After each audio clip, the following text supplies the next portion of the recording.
Hello there gorgeous gamers and welcome back to Pure Play TV, and we have our review for Uncharted 4 A Thief's End. But not the old grotty PS4 version, no, this is the shiny new PS5 edition that has released with a few upgrades.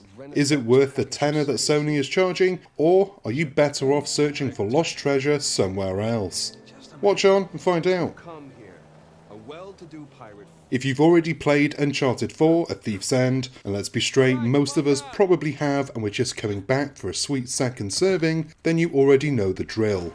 Series protagonist Nathan Drake embarks on another heroic voyage to steal the stuff of a long dead person.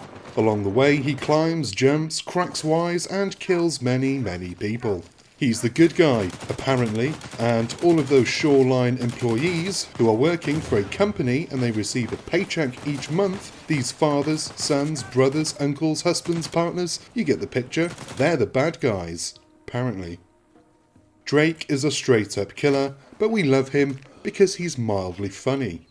If you don't know the story of Uncharted, well, I've just told it to you, except this time around, things are a little bit different. The first 3 games in the series were pulpy nonsense inspired by Indiana Jones. They were light-hearted fun and silly tales of the supernatural that always ended up buried from humanity forever, only existing after Nate's adventures in the form of scribbles in his journal. This time the stakes have been changed and there's more emotional baggage in the form of Nathan's long-lost brother, Sam. Sam dies early on in the introduction, but he gets brought back from the dead to drag Nathan into one more adventure, this time for Henry Avery's treasure. No supernatural stuff this time, just a dead guy's swag.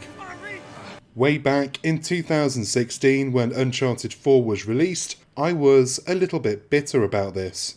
The change in direction, apparently there was a power struggle within Naughty Dog and series director Amy Hennig got booted out so that Pratt auteur Neil Druckmann could put his mark on the game.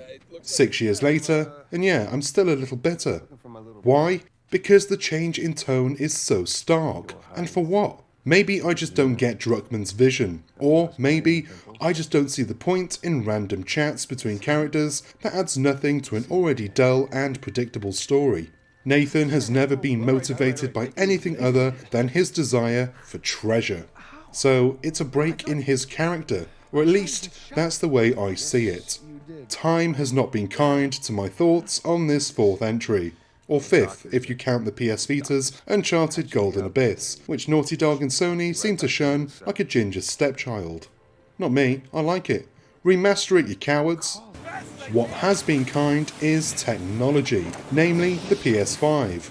Having the game running on Sony's new console means we can play in the fabled 60 frames per second, and with the PS5 controller you get all the little extra feelings in the hand, you know, the when you shoot. It's nothing spectacular, but it's nice to have. Anyway, 60 frames per second, this I can get behind, even if the actual gameplay can be a bit tedious. There are only so many ledges I can make Nathan climb before the repetition gets to me.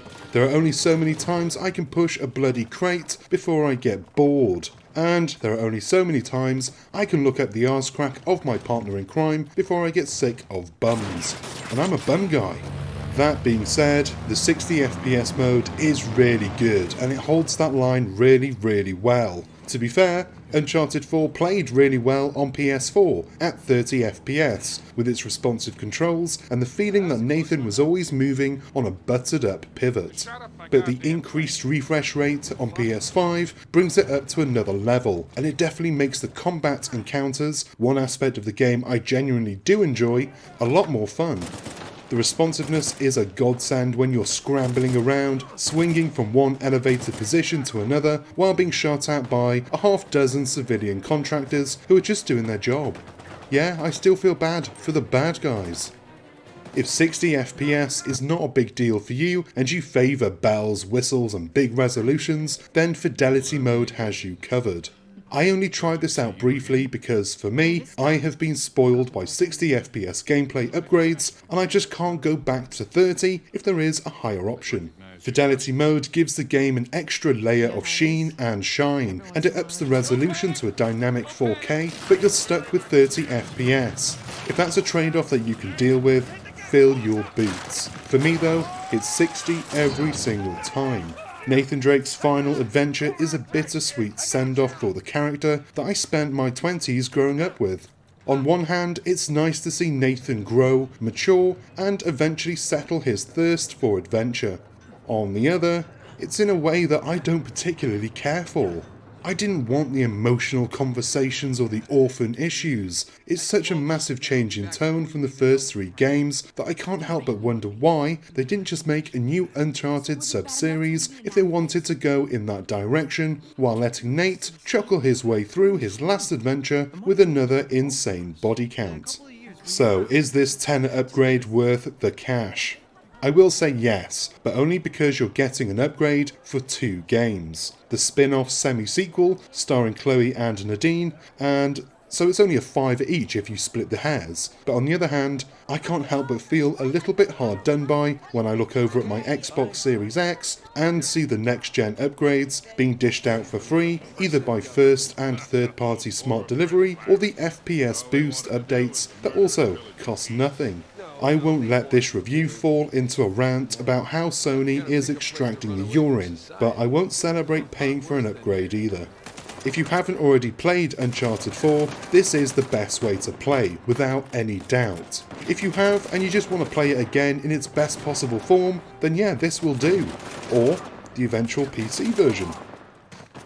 And that is the end of this review.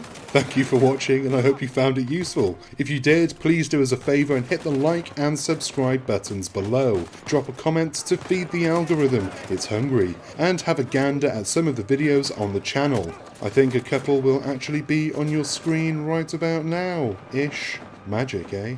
I've been Chris, you've been gorgeous, and I'll see you on the next one. Until then, cheers my dears.